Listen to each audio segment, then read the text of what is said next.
Assalamu alaikum everybody, dear students. अॼोकी topic असांजी आहे जंहिंखे असां स्टडी कंदासीं aluminium and it's metallurgy. Aluminium, being a reactive metal, does not occur free form in nature. It forms 7.3% of Earth's crust. It is third abundant element after oxygen and silicon. Aluminum occurs in the following ores, because I have told you that aluminum is a reactive element, therefore it does not occur free in nature. It occurs in the form of different compounds or mineral ores. हाणे ores of aluminium कहिड़ी कहिड़ियूं? पहिरीं ओर आहे silicate ओर, जंहिंमें silicon dioxide या silicate हूंदियूं. कायोलिन, उनजी कंपोजिशन ही आहे Al2O3 2SiO2 2H2. Potash feldspar, potash feldspar में potassium oxide, aluminium oxide and 6 silicates है. Potash mica, potassium oxide, aluminium oxide, silicon dioxide, water. उनखां अलावा फ्लोराइड ओर, जंहिंमें फ्लोरीन मौजूदु हूंदो. क्रायोलाइट आहे, आयूपेक नालो हिनजो थींदो. सोडियम हेक्साफ्लोरो एल्यूमिनेट 3, सोडियम हेक्साफ्लोरो एल्यूमिनेट 3 आयूपेक नालो हिनजो थींदो. अच्छा, सल्फेट ओर्स, जंहिंमें सल्फेट मौजूदु हूंदो रेडिकल. एलुनाइट आहे, potassium sulphate, aluminium sulphate and aluminium hydroxide, इहो बि हिन में एडिशन में मौजूदु हूंदो. ऑक्साइड ओर्स कहिड़ियूं? जंहिंमें ऑक्सीजन हूंदो. बॉक्साइट आहे, कैप्साइट आहे, डायस्पोर आहे, कोरोनियम आहे. हाणे डियर स्टूडेंट्स, हिननि ओर्स जा नाला ऐं कंपोजिशन तव्हां यादि करे छॾिजो. इहो इन जे करे त तव्हांखे MCQ ॾेई सघे थो त which of the followings are the ores of aluminium. पोइ में मुख़्तलिफ़ ॿियनि धातुनि जी ओर्स ॾेई करे, सपोज़ कयो तव्हांखे एल्यूनाइट ॾेई सघे थो, या डायस्पोर ॾेई सघे थो, या कोरंडम ॾेई सघे थो, कोरंडम त, या तव्हांखे कायोलिन जो पुछी सघे थो, पोटाश मिका जो पुछी सघे थो. त these are the ores of aluminium. ऐं न फ़क़्तु इन्हनि जा नाला यादि कयो, पर इन्हनि जी कंपोजिशन बि तव्हांखे हुजे. थी सघे थो नाला न ॾे ऐं कंपोजिशन में ख़ैर एल्यूमिनियम ज़ाहिर हूंदो, कि नाला यकीन तव्हांखे यादि हुजनि. इन्हनि जी कंपोजिशन बि बहितर आहे, यादि ई करे छॾियो. हाणे असांजे सिलेबस ते जेका मेटलर्जी ऑफ ऑक्साइड एल्यूमिनियम आहे, उहा ऑक्साइड ओर मां आहे. ऐं ऑक्साइड ओर मां बि टिपिकल बॉक्साइट ओर मंझि आहे. सो अॼु जी असांजी टॉपिक आहे metallurgy of aluminium from bauxite ओर. असां अॼु इन ते डिस्कस कंदासीं त बॉक्साइट ओर मां एल्यूमिनियम जी मेटलर्जी कीअं करणी आहे.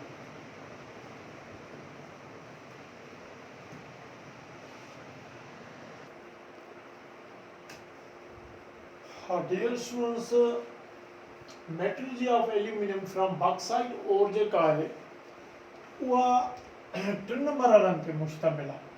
यादि करे छॾियो. तव्हांखे मां प्रीवियस लेक्चर 3rd चैप्टर में बि सम्झाए चुको आहियां. मेटलर्जी जो इहो मक़सदु आहे, this is the science in which we obtain purified metals from their impure mineral ores.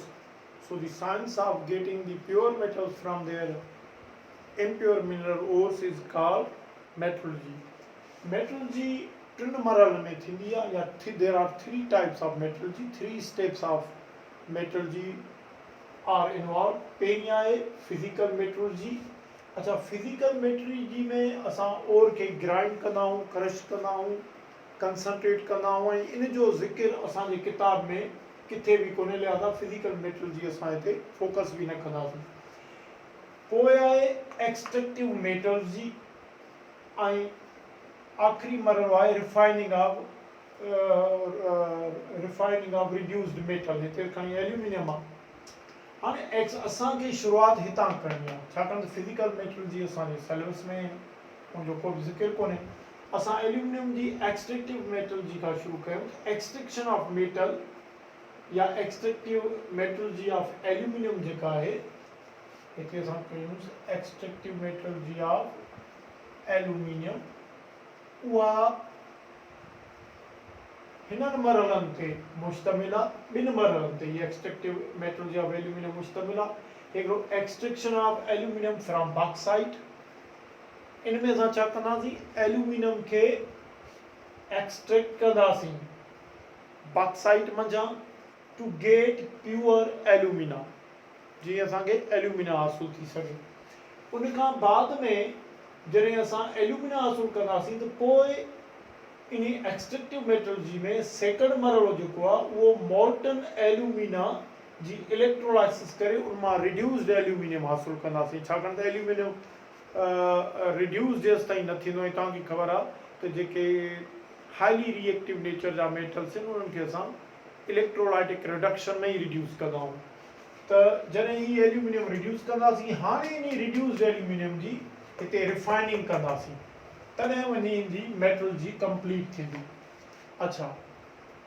हाणे यादि करे छॾियो त जेकॾहिं असां एक्सट्रैक्टिव मेटलर्जी में एक्सट्रैक्शन ऑफ एल्यूमिनियम ते गौर कयूं त यादि करे छॾियो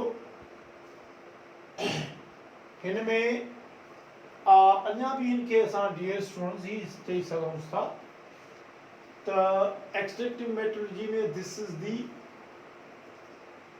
हलो तव्हां एक्सट्रैक्शन भी चई सघूं था असां को मसलो न आहे अच्छा एक्सट्रैक्टिव मेटलर्जी में सब खां पहिरियों असां extraction of aluminium from bauxite कंदासीं हाणे बॉक्साइट ओर आहे उन वजह एल्यूमिनियम के एक्सट्रैक्ट कयूं रिड्यूस करे हासिल कयूं पर पहिरियां बॉक्साइट ओर जी प्यूरिफिकेशन थी एल्यूमिना में conversion of bauxite into alumina हाणे एक्सट्रैक्टिव मेटलर्जी में एक्सट्रैक्शन ऑफ एल्यूमिनियम असां कीअं कंदासीं हिननि ॿिनि मरहलनि में कंदासीं हिकु ही बॉक्साइट के एल्यूमिना में कन्वर्ट कंदासीं पोइ electrolysis of molten alumina to get reduced aluminium में कंदासीं हाणे extraction of aluminium from bauxite पहिरियों बॉक्साइट मां असां उनखे कीअं एक्सट्रैक्ट कयूं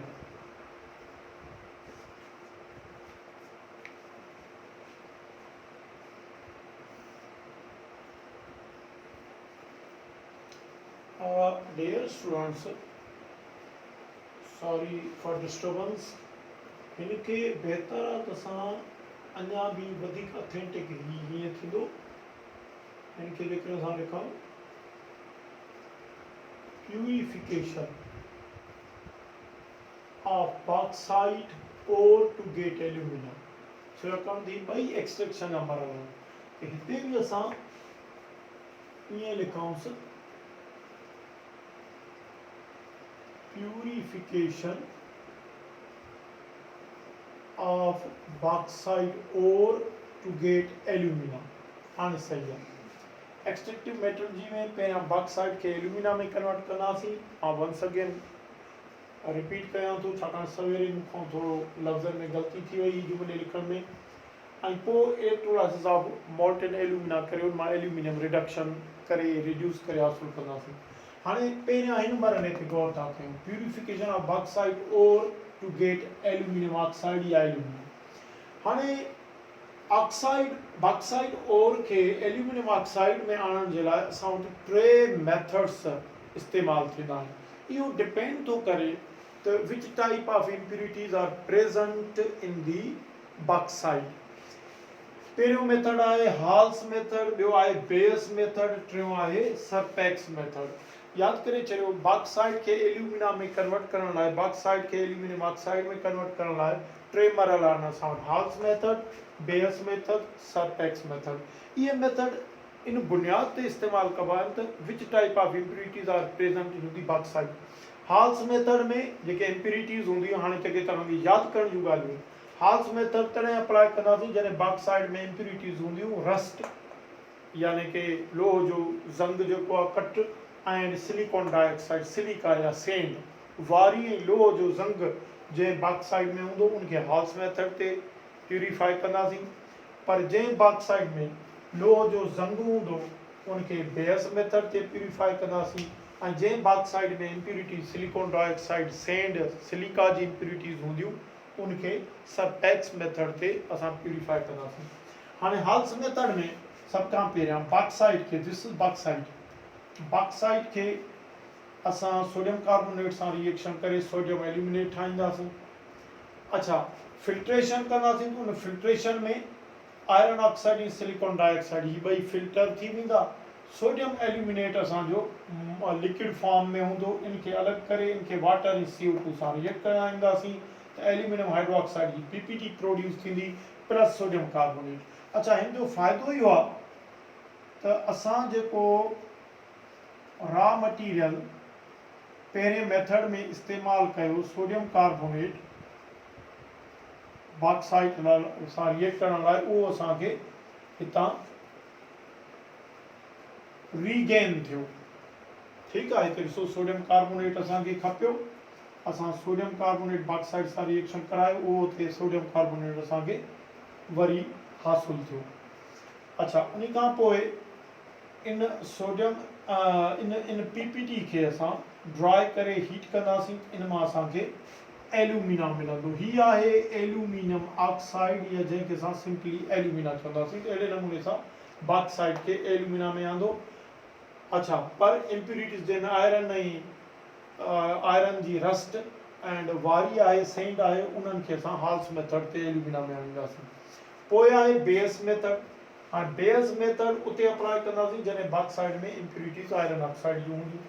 इनमें सब खां पहिरियां बॉक्साइड सां सोडियम हाइड्रोक्साइड रिएक्शन करायो, सोडियम एल्यूमिनेट हासिलु कयो, फिल्ट्रेशन कयो, आयरन ऑक्साइड अलॻि थी वेंदो, सोडियम एल्यूमिनेट अलॻि थी वेंदो। सोडियम एल्यूमिनेट खे वाटर सां रिएक्शन करे एल्यूमिनियम हाइड्रोक्साइड जी PPT हासिलु कंदासीं ऐं सोडियम हाइड्रोक्साइड। हिन जो बि फ़ाइदो इहो आहे त जेको असां रॉ मटीरियल इस्तेमालु कयोसीं सोडियम हाइड्रोक्साइड ऐं बॉक्साइड सां रिएक्ट करण लाइ, उहो असांखे हिते रीगेन थियो। अच्छा, पोइ असां एल्यूमिनियम हाइड्रोक्साइड जी PPT खे हीट करे एल्यूमिना में कन्वर्ट कंदासीं। सरपैक्स मेथड असां तॾहिं अप्लाई कंदासीं जॾहिं बॉक्साइड मां सिलिकॉन डाइऑक्साइड इम्प्यूरिटी बॉक्साइड में मौजूदु हूंदी। इनखे कार्बन नाइट्रोजन सां रिएक्शन कराईंदासीं त कार्बन ऑक्सीजन जो वॾो हिसो कार्बन मोनोऑक्साइड में कन्वर्ट करे वेंदी। नाइट्रोजन एल्यूमिनियम सां मिली करे एल्यूमिनियम नाइट्राइड कंपाउंड में कन्वर्ट थींदी। ऐं जेको सिलिकॉन डाइऑक्साइड आहे उन सेंड सां कार्बन रिएक्ट करे सिलिकॉन बाई प्रोडक्ट भी असांखे हासिलु थींदो, ऐं कार्बन जेको ऑक्सीजन सां मिली करे कार्बन मोनोऑक्साइड गैस जी सूरत में इवॉल्व थी वेंदो।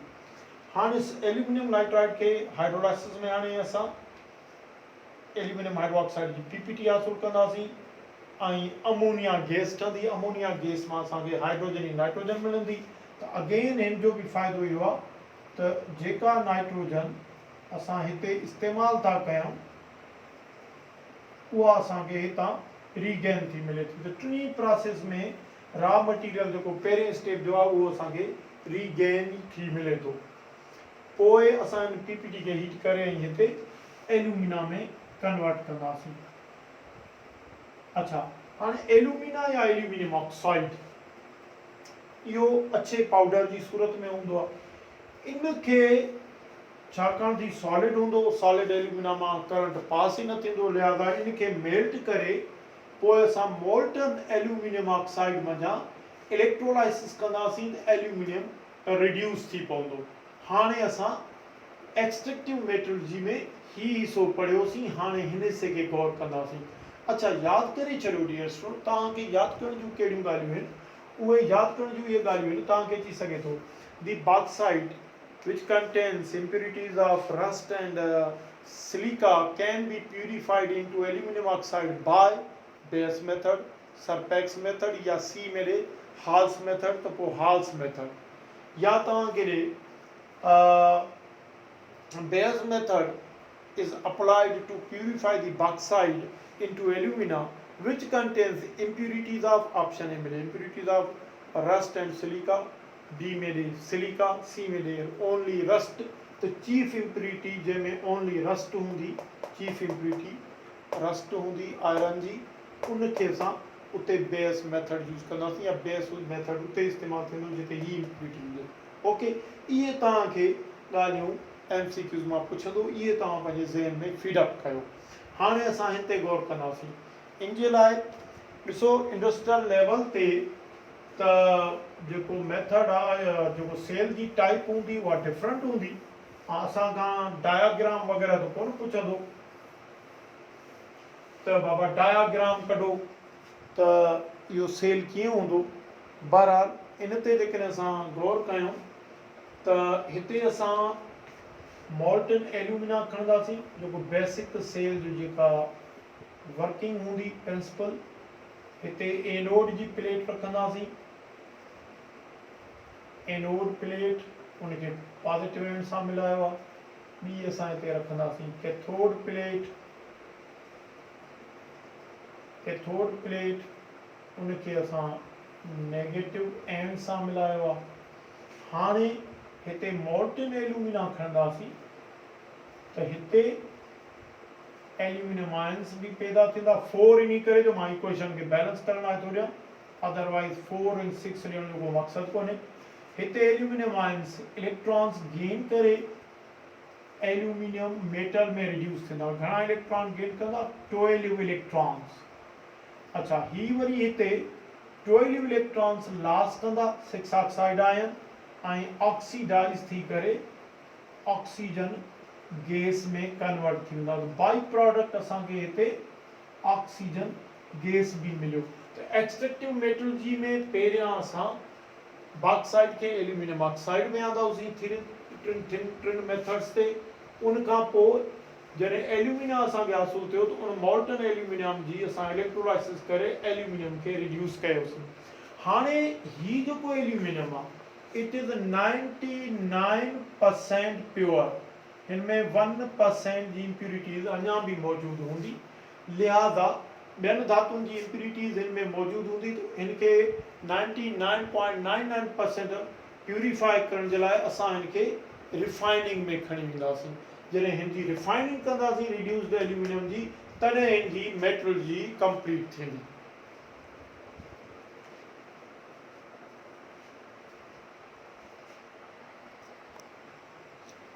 अच्छा डियर स्टूडेंट, हलंदे हलंदे ही शइ तव्हां नोट करे छॾियो, ही तव्हांजे लाइ MCQs भी थी सघे थो।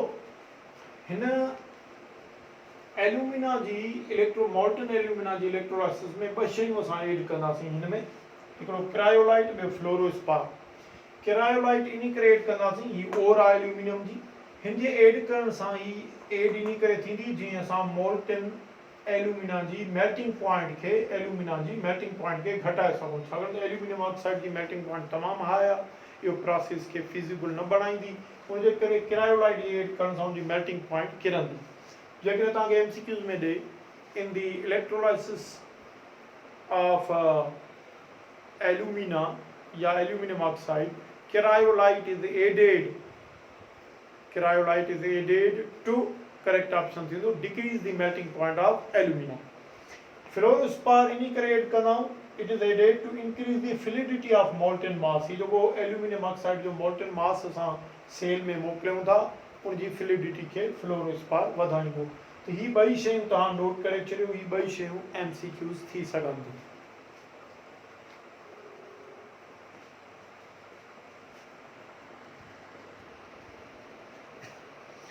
अच्छा डियर स्टूडेंट्स, आखिर में ही जेका रिफाइनिंग ऑफ रिड्यूस्ड एल्यूमिनियम आहे, ही प्रोसेस इहो असां हाणे कंदासीं मेटलर्जी ऑफ एल्यूमिनियम में। ॾिसो हिन में इलेक्ट्रोलाइसिस ऑफ मॉल्टन एल्यूमिना में जेका ही असां एल्यूमिनियम रिड्यूस्ड फॉर्म में हासिल कई, इहा एल्यूमिनियम 99% प्योर आहे। Still it contains 1% impurity of other metals. लिहाज़ा इनखे 99.99% प्यूरीफाई करण लाइ असां इनखे रिफाइनिंग में आणींदासीं। यादि करे छॾियो त रिफाइनिंग जो मक़सदु ई आहे प्यूरिफिकेशन। हाणे जेका रिफाइनिंग ऑफ एल्यूमिनियम थींदी उहा थींदी रिफाइनिंग ऑफ रिड्यूस्ड एल्यूमिनियम। ही रिड्यूस्ड एल्यूमिनियम 99% प्योर आहे बाय हूप्स इलेक्ट्रोलाइटिक मेथड।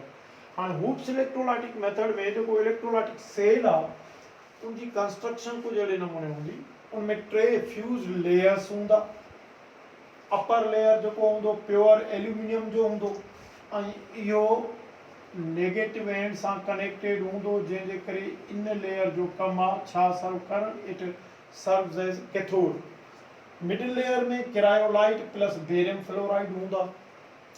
अच्छा, इहो मीडियम जो कमु कंदो ऐं लोअर लेयर जेको आहे इहो एल्यूमिनियम कॉपर सिलिकॉन जी एलॉय हूंदी। अच्छा, इनखे बैटरी या बिजली जे पॉजिटिव टर्मिनल सां मिलाईंदासीं, लिहाज़ा इहो इट सर्व्स एज एनोड। हाणे सभ खां पहिरियां छा थींदो त मिडिल लेयर मां एल्यूमिनियम आयन्स माइग्रेट कंदा अपर लेयर ॾे where they are reduce. equal number of aluminum ions from lower layer migrate towards the middle layer। अहिड़े नमूने हिते त एल्यूमिनियम आयन जो तादाद फिक्स रहंदो, कांस्टेंट रहंदो। हाणे लोअर लेयर खां एल्यूमिनियम वाया मिडिल लेयर जे अपर लेयर ते मूव कंदा ऐं नतीजे में हिते रिड्यूस थींदा रहंदा, लीव बिहाइंड द इम्प्यूरिटीज़। अहिड़े नमूने सां ही रिफाइंड थी वेंदो 99%, 99.99% प्योर। हाणे जेकॾहिं प्रोसेस खे ॾिसूं त पोइ एट एनोड, सभ खां पहिरियां एनोड ते छा थो थिए, एल्यूमिनियम ऑक्सीडाइज़ थिए थो। एट कैथोड छा थो थिए,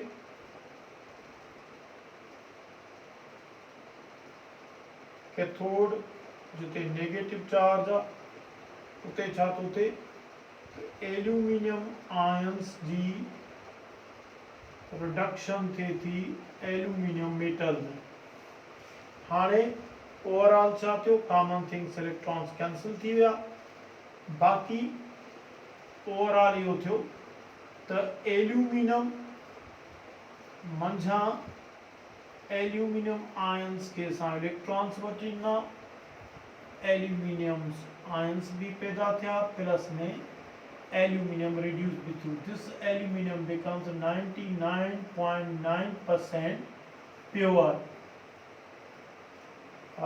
जेकॾहिं मथे लिखूं तो this aluminum जेको आहे 99.9% प्योर, 100% तो नथा लिखी सघूं,